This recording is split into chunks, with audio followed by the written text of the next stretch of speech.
우리의 작은 신음까지도 들으시고 응답하시는 주님을 찬양합니다. 아멘. 우리 같이 하나님 말씀 볼까요? 열왕기 하 4장입니다. 제가 가지고 있는 성경은 563쪽입니다. 열왕기 하 4장 1절에서 7절까지의 말씀 우리 한 절씩 같이 교독하겠습니다. 열왕기 하 4장 1절에서 7절까지의 말씀입니다. 열왕기하. 이게 어떻게 열왕기하 이게 잘 발음이 안 되니까 어떤 분이 열왕기화 이렇게 제가 그렇게 하더라고요. 열왕기하. 열왕기하 4장 1절에서 7절까지입니다. 우리 같이 한 절씩 교독합니다.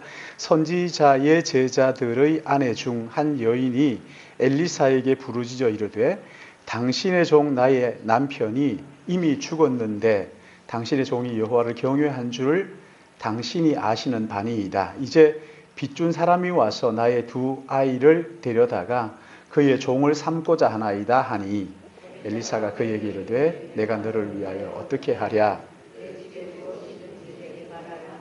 그가 이르되 계집종의 집에 기름 한 그릇 외에는 아무것도 없나이다. 이르되 너는 밖에 나가서 모든 이웃에게 그릇을 빌리라.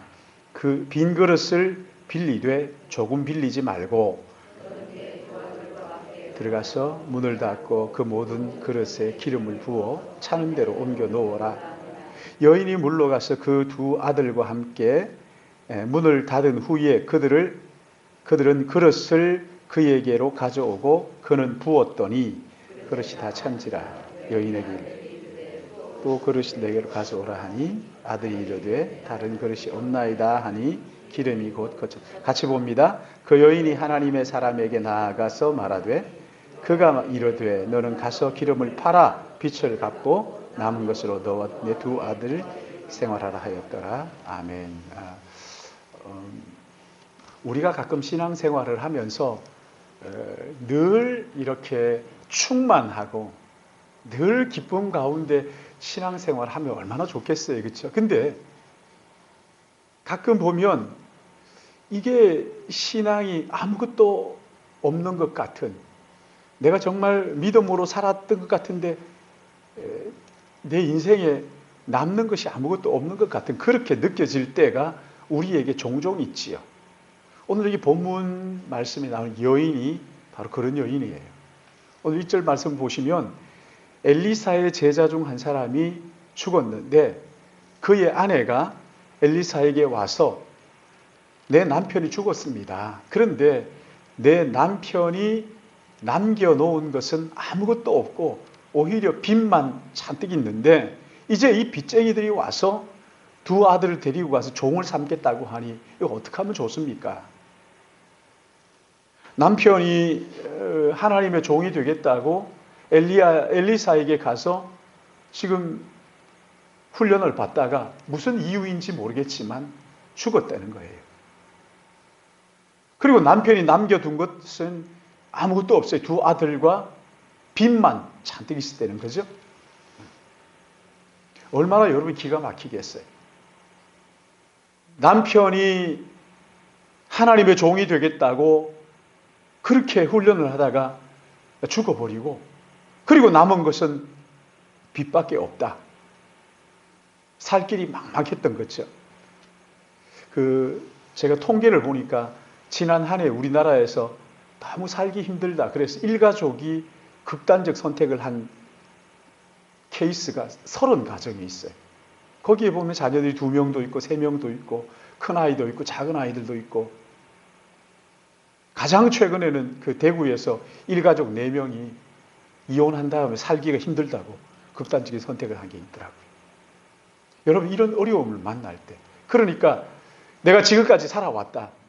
근데 남는 것이 아무것도 없는 것 같다. 아니 믿음으로 살았는데 지금 내가 돌아보면 뭐가 남은 게 있냐. 아무것도 없다 하는 그때에 그렇게 느껴질 때 어떻게 해야 할 것인가. 오늘 여기 1절 말씀을 보시면 1절 어떻게 했어요? 엘리사에게 가서 부르짖어 이르되. 그렇죠? 1절 다시 한번 읽어볼까요? 시작. 선지자의 제자들의 아내 중 한 여인이 엘리사에게 부르짖어 이르되 당신의 종 나의 남편이 이미 죽었는데 당신의 종이 여호와를 경외한 줄 당신이 아시나 바니이다. 이제 빚준 사람이 와서 나의 두 아이를 데려가 그의 종을 삼고자 하나이다. 참 기가 막힐 일이 있죠. 여기 보면 선지자의 제자 중 안에 한 사람이 한 여인이 엘리사에게 어떻게 했다 그럽니까? 부르짖었다 그래요. 이런 상황에서 어떻게 안 부르짖을 수가 있겠어요? 안 부르짖는 그 사람도 이상한 거죠. 그렇죠? 남편이 남겨놓은 건 빚밖에 없는데 그나마 두 아이를 지금 빚쟁이들이 와가지고 종으로 끌고 가겠다. 지금 그래서 엘리사에게 와서 부르짖었다 이렇게 말합니다. 부르짖었다. 그냥 얘기한 게 아니에요. 한탄하듯이 자기의 그 마음을 쏟아놓은 거죠. 예레미야 33장 3절을 보시면은 너는 내게 부르짖어라 이렇게 말합니다. 너는 내게 부르짖어라. 내가 내게 응답하겠고 내가 알지 못하는 크고 은밀한 일을 내게 보이겠다. 하나님 앞에 와서 부르짖어라. 근데 여러분 이거요. 여러분 부르짖어야 됩니다. 이렇게 하고 마칠 일이 아니죠. 부르짖어 줘야 말이죠. 기도하라 그러면요. 입 쑥 들어가고 도대체 이게 참 정말 목회자들도 마찬가지죠. 한심한 거예요, 여러분. 한심한 거예요. 하나님 앞에 정말 간절한 마음으로 절박한 마음이 없는 거죠. 부르짖을 게 없어요. 얼마나 많아요. 얼마나 많아요. 기도할 게 얼마나 많은데.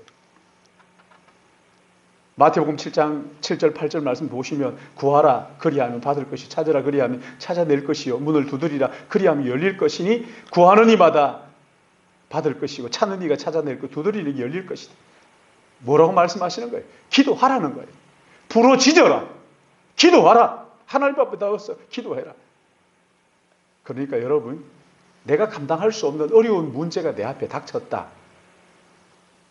그것이 자녀의 문제이든지 건강의 문제이든지 경제적인 문제이든지 장래의 문제이든지 어떤 문제든지 그게 내 앞에 닥쳐 있다. 내가 보니까 아무것도 없는 것 같다. 이럴 때 해야 될 거 한 가지예요. 하나님 앞에 나가 부르짖는 거죠. 기도하는 거죠. 기도의 자리로 하나님이 초청하시는 거란 말이지요. 나오라 이거예요. 기도하라 이거예요. 너는 그냥 그렇게 사는 것이 아니라 하나님 앞에 부르짖을 사람이다 이거예요. 기도의 은혜를 주신 거죠. 기도의 은사가 그게 주어진 거죠. 아마 우리 가운데 기도의 초청장을 받아놓고 차일피일 미루는 사람들이 많이 있을 줄 알아요. 가만히 보면은 우리가 이렇게 옆에서 볼 때 내 문제가 아니기 때문에 또 함부로 말하기는 그렇습니다만 그러나 그럼에도 불구하고 보면 야, 저분은 정말 하나님 앞에 나와서 기도해야 되지 않겠는가 하는 생각을 하는데 안 나오시는 분들 계시는데 참.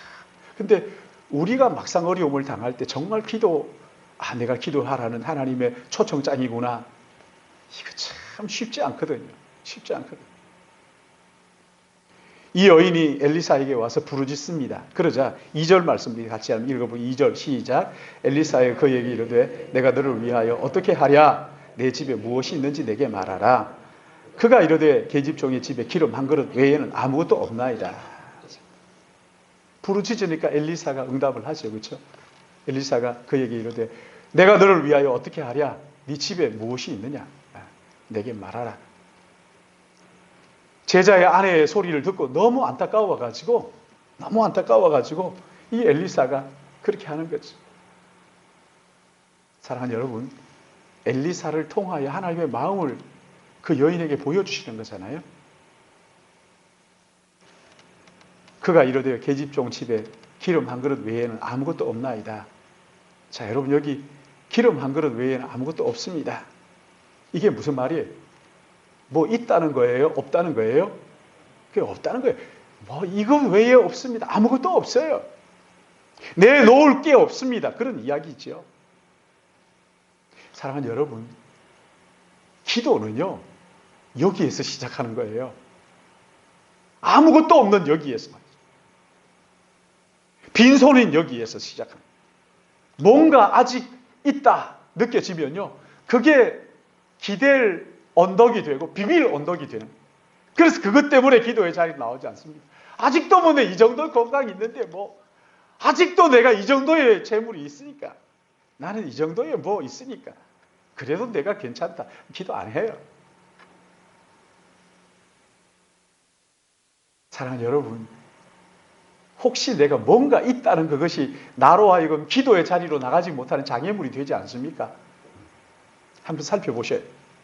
내 손에 뭐가 있다 하는 이것이 기도를 절실하게 기도의 자리로 나가게 하는 것을 가로막는 장애물이 아닌가. 중요한 것은요, 내게 아무것도 없다는 것을 깨닫는 거예요. 그래야 비로소 절박한 마음으로 기도의 자리로 나오게 된단 말이죠. 여러분, 이 여인에게 비빌 언덕, 기름 한 그릇 외에 아무것도 없습니다. 아무것도 없다는 거죠. 지금 굶어 죽게 생겼는데 어떻게 해볼 방도가 없습니다. 내 힘으로는 어떻게 할 도리가 없습니다. 이렇게 빚까지 지고 있으니까 어떻게 할 수가 없습니다. 여러분, 이게요, 이것을 깨닫는 데에서 기도의 자리로 나오게 하는 거예요. 아무나 기도의 자리에 안 나오더라고요. 제가 이렇게 보면요, 기도의 자리로 나오는 사람은 다들요, 하나님으로부터 초청장을 받아가지고 뭔가 깨달은 사람이에요. 더 이상 내가 기댈 언덕이 주님밖에 없다. 그럴 때 비로소 눈을 들어 주님을 바라보는 거예요. 나 아무것도 없습니다. 지금까지 다름질해 온 것 같은데, 뭔가 잡히는 게 있는 것 같은데, 지금 따지고 보니까 아무것도 없습니다. 내 인생 빈손이에요. 왜? 밤이 맞도록 그물질을 했지만 그 갈릴리에서 잔뼈가 굵었던 베드로가 한 마리도 못 잡잖아요. 주님 말씀하시죠. 깊은 곳에 가서 그물을 내려라. 내가 밤이 맞도록 수고했지만 잡은 게 하나도 없는데, 그러나 당신의 말씀을 의지하여 그물을 내리니이다. 그렇게 하는 거잖아요. 참 기가 막힐 노릇이죠. 사랑하는 여러분, 나는 이렇게 저렇게 여러 가지 방법들을 써왔지만 내 인생이 정말 이게 전부입니까? 아무것도 없지 않습니까? 어떤 방법도 무효합니다. 이렇게 내 인생이 끝날 겁니까? 여러분, 그렇다면 하나님께서 여러분 부르시는 거예요. 기도의 자리로 나오라는 거예요. 성령을 통해서 우리 눈에 환상을 보여주시고 꿈을 꾸게 하시고 하실 거란 말이죠. 여러분, 이렇게 나와서 3절 말씀 보십시오. 3절 같이 읽습니다. 시작. 이르되 너는 밖으로 나가서 모든 이웃에게 그릇을 빌리라. 빈 그릇을 빌리되 조금 빌리지 말고 나가서 빌리라. 여러분, 자기에게 아무것도 없다 하는 것을 깨달았을 때, 그때가요, 우리의 인생의 그릇을 준비하는 기회가 되는 거예요. 기회가 되는 거예요. 조금 빌리지 말고 어떻게 하라고요? 많이 빌리라는 거죠. 그렇죠? 할 수 있는 힘껏 빌려라. 우리 주변에 그릇을 빌릴 수 있는 지체들이 있다는 것이 하나님의 은혜예요. 4절에서 6절로 같이 읽어볼까요? 시작. 너는 내 문을 닫고 그 모든 그릇에 기름을 부어서 차는 대로 옮겨 놓으라 하니라. 여인이 물러가서 그 두 아들과 함께 문을 닫은 후에 그들은 그릇에 가져오고 그는 전부 부었. 그릇이 다 찬지라. 여인이 아들에게 이르되 또 그릇을 내게로 가져오라 하니 아들이 이르되 다른 그릇 없나이다 하니 기름이 곧 여인에게 물러가서 문을 닫고 아들과 함께 그 필요한 그릇에 부으라. 기름을 부으라. 그래서 계속 가지고 오고 아들은 가지고 오고 엄마는 그 기름을 붓습니다. 그릇을 또 가지고 오라. 없습니다. 그제서야 그쳤다. 이렇게 말합니다.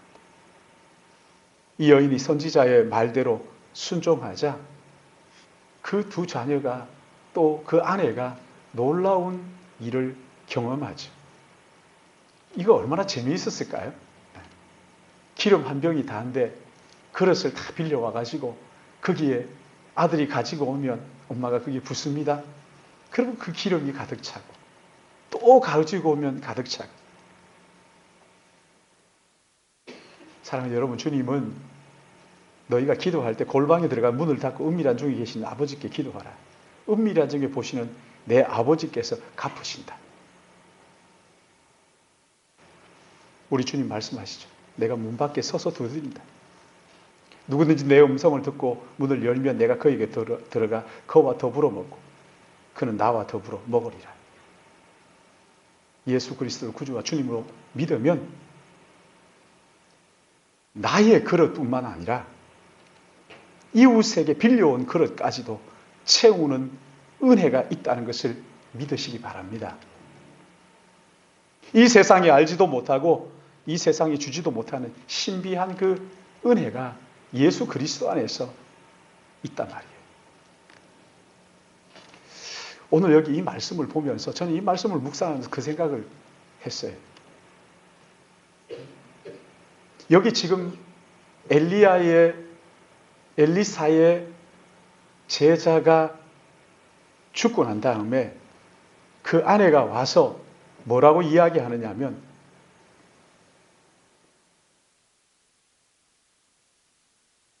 계집 종의 집에 기름 한 그릇 외에는 아무것도 없나이다.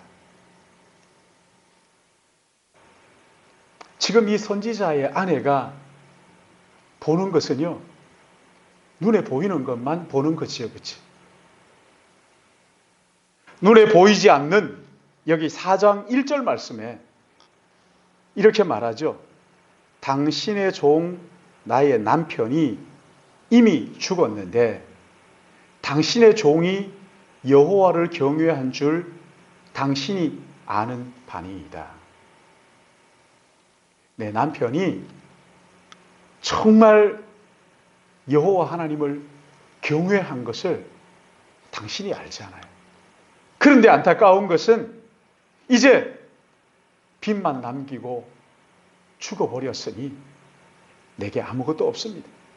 기름 한 그릇 외에는 아무것도 가진 것이 내놓을 것이 없습니다. 이렇게 말하는 것이지. 우리는 신앙생활을 하다가 종종 그런 생각을 할 때가 있어요. 내가 신앙생활을 지금까지 했는데 하나님 내게 주신 것이 뭐지? 아무것도 없는 것 아닌가? 그 꼴난 기름 한 병 외에는 아무것도 없는 거 아닌가? 아무것도 내놓을 수 있는 게 없는 게 아닌가? 여러분 어떠세요?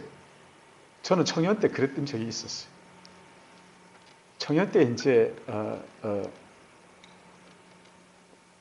제 나름대로 뭘 하나 해봐야 되겠다 해가지고 이제 은행에서 대출을 받아가지고 막 시작을 해가지고 했는데 제 친구가 있어요. 이 친구가 이제 저한테 돈을 빌리러 온 거예요. 이 친구는요 일찍 결혼을 했어요. 그래서 아기도 하나 있고 저는 아직 이제 군대 갔다 와가지고 아무것도 없고 근데 이 돈을 빌리러 왔어요. 그래서 제가 힘껏 이제 그 친구한테 돈을 빌려줬어요. 그렇게 하고 그날이 이제 수금하고 이러는 날이어가지고 수금에 와가지고 저 거기서 피곤해가지고 잠깐 눈을 붙였는데 이 친구가 돈을 다 가지고 가버린 거예요. 와, 너무 마음이 상하는 거예요. 어떤 생각을 제가 했냐면 아니 저는 정말 하나님의 영광을 위해서 산다고 나름대로 발버둥을 치고 제가 17살 때 예수님을 구주와 주님으로 영접했기 때문에 그때까지 계속 믿음으로 산다고 살았는데 주님 지금까지 믿음으로 산다고 살았는데 제가 지금 아무것도 없습니다. 아니 제가 좀 있었던 돈 친구들 다 가지고 가버렸으니까 이게 빈털털입니다. 그리고는 이제 어떻게 할까 고민하다가요 기도원회를 가야 되겠다. 우리 마을에 그 기도원이 아직도 있다고 그러시더라고요. 그 기도원회를 갔어요. 그리고 하나님 어떻게 하든지 그냥 하나님 지금 불렀으면 좋겠다. 이렇게 하고 이제 기도원에 들어가지고 다 이렇게 누워 있었어요. 근데 그날따라 이 달이 얼마나 밝은지 진짜 휘영청 밝은 달이라 그러더니만 그렇게 달이 밝을 수가 없어요. 쳐다보기가 싫은 거예요. 너무 마음도 안 좋은데 기도원에 들어 누워 있다가 그래도 죽을 때 죽더라도 그래도 예수 믿는 내가 죽는데 여기 와서 있는데 성경이라도 좀 읽어봤으면 좋겠다. 평소에 성경을 많이 읽지 않으면요, 어디부터 읽어야 될지를 잘 몰라요. 그래서 어디부터 읽을까? 마태복음을 펼쳐서 읽기 시작했어요. 1장, 2장, 3장, 10장, 13장, 14장 갔는데 14장 정도 한참 읽었잖아요. 한참 읽으니까 이 글씨가 정말 주먹만하게 보이기 시작하면서 이 글씨 하나하나가 내 마음에 와서 내 마음을 치는 거예요. 때리는 거예요. 그때 읽었던 말씀이 여러분 마태복음 14장 한번 보세요. 예. 이게 우리 젊은이들한테 좀 도움이 되었으면 좋겠는데 마태복음 14장 43절입니까? 13장 43절입니까? 한번 봐봐요. 같이 한번 읽어볼까요? 13장 44절 같이 봅니다. 시작. 천국은 마치 밭에 감추인 보화와 같으니 사람이 이를 발견한 후 숨겨두고 기뻐하며 돌아가서 자기의 소유를 다 팔아 그 밭을 샀는. 천국은 마치 이와 같은데 밭에 감추인 보화와 같으니 사람이 그 보화를 발견하고 숨겨두고 기뻐하여 돌아가서 자기의 소유를 다 팔아 그 밭을 샀느니라 하는 것이 제 마음속에 야구공만하게 마음 툭툭 치는 거예요. 그리고 그 45절 말씀에 천국은 마치 좋은 진주를 구하는 장사와 같은 극히 값진 진주 하나를 발견하며 가서 자기의 소유를 다 팔아 그 진주를 샀다. 이 말씀을 읽는데요. 저는 그런 생각을 했어요. 내가 예수 믿고 난 다음에 지금까지 살아왔는데 아무것도 남는 게 없구나. 아무것도 없구나. 라고 생각했는데 주님 이 말씀 가지고 제게 뭐라고 말씀하시냐면요. 네가 아무것도 없는 거 아니야. 천국은 마치 이와 같은데 밭에 감추인 보화 같아서 그 보화를 발견하면 가서 모든 것을 다 팔아서 그 밭을 산다. 진주 구하는 장수가 가장 값진 진주를 발견하고는 지금까지 모았던 진주를 다 버리고 그 진주를 산다. 이 말씀이 제 마음속에 깨달아지고 어떻게 깨달아지냐면 내 안에 예수 그리스도 이분이 나의 전부입니다. 눈에 보이는 것 아무것도 없는 것 같아요. 빈손인 것 같아요. 오늘 여기 이 여인이 고백하는 것처럼 남편 죽고 없고 남편이 붙들던 그 여호와 하나님 그렇게 사랑하는 거 알지만 그러나 남은 거 아무것도 없어요. 나 빈손이에요. 기름 한 병 외에 달리 없어요. 우리 애들 지금 종으로 끌려가게 생겼어요. 아무것도 없는 줄. 근데 주님 말씀하시는 거예요. 아무것도 없는 게 아니라 네가 믿은 그 주님이 전부다. 할렐루야. 그 예수가 모든 것이다 말이죠. 너의 모든 것을 팔아서 사야 할 값진 것이 예수 그리스도 그분이다. 제 마음이 얼마나 뿌듯하든지. 그래서 다시 기도원에서 내려오면서 막 찬송하면서 내려와서 친구들을 만나서 그랬어요. 나는 예수님 한 분만으로 한 분 붙잡고 다 이런 줄 알았는데 그게 아니라 이 예수님이 내 인생의 전부 모든 것 중에 모든 것이다. 그때 막 내려오는데 그 찬양이 이렇게 들렸어요. 그때 유행하던 찬양이 뭐냐면 별빛 속에 빛나는 주님 바람결에 말씀하 생전 처음 듣는 것처럼 그게 제일 마지막 부분이 뭐냐면 모든 것 되시네 예수님이 모든 것이다. 사랑하는 여러분 여기 보시면요 남편이 신앙생활 하다가 떠나고 난 다음에 남는 가정이 아무것도 없지 않느냐 하는 그 여인에게 절망 가운데서 엘리야를 찾아왔던 한 가족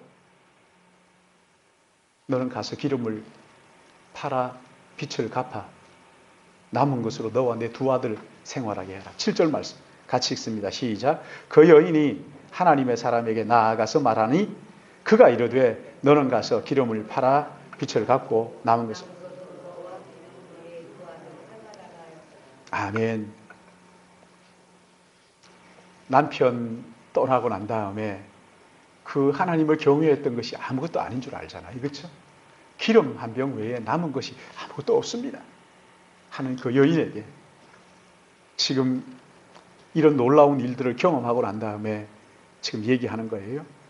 너는 가서 기름을 팔아 빚을 갚아라. 남은 것으로 너와 내 두 아들을 생활하라. 과거의 모든 빚을 청산하라. 그리고 그 아들과 함께 미래를 준비하도록 이렇게. 미래까지도 얼마나 놀랍고 신비한 은혜를 경험하는 것이지. 아버지의 진빚이 해결이 되고 현재의 문제가 해결되는 것뿐만 아니라 미래의 문제까지도 해결되는 놀라운 축복을 경험하게 하는 것이죠. 사랑하는 여러분, 믿음은요, 보이지 않는 것들의 실상이고, 믿음은 보지 못하는 것들의, 히브리서 11장 한번 보십시다.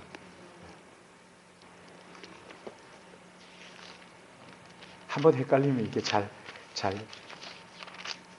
11장 1절 같이 봅니다. 시작. 믿음은 바라는 것들의 실상이에요. 보이지 않는 것들의 증거니 선진들이 이뤄서 증거를 얻었느니라. 아무것도 없는 것 같고 아무것도 아닌 것 같고 어떨 때는 이 믿음이 도대체 뭐야? 내 손에 남은 게 아무것도 없는 것 아닌가 할지 모르겠지만 오늘 여기 이 가정이 경험하는 것처럼 현재, 과거, 현재, 미래의 문제 해결될 뿐만 아니라 이것이 내 모든 것이다. 믿음으로 사는 것. 2020년 이제 새해가 밝았습니다. 아무것도 없는 것 같은 우리의 인생일지라도 손에 잡히는 것 없고 눈에 보이지 않는다 할지라도 사랑하는 여러분, 이 믿음 끝까지 붙드시기 바랍니다. 하나님의 말씀이 전부인 줄 알고 나의 영원한 미래가 말씀에 있는 줄 알고 이 믿음을 붙들고 이 한 해 하나님을 예배하는 일에 여러분 더 마음을 모으시기 바랍니다. 아직 그 오후 예배에 가서 뭐해? 아이고 새벽 예배 나가서 뭐하나? 여러분 그렇게 하지 마시고 보이지 않지만 모든 것 되시는 예수 그리스도 그분 앞에 그 말씀을 사모하고 예배에 더 마음을 준비하고 나가서 하나님으로부터 사랑받는, 그래서 끝까지 믿음 붙들고 승리하는 마지막 날 웃게 되는 그런 은혜가 우리 모두에 있기를 주님의 이름으로 축복합니다. 이 말씀을 생각하면 저 이 찬양 같이 하고 싶었어요. 이 믿음 더욱 굳세라 여기에 모인 우리. 찬양이죠. 찬송가에도 있는데 제가 이 찬송가의 가사가 몇 개가 마음에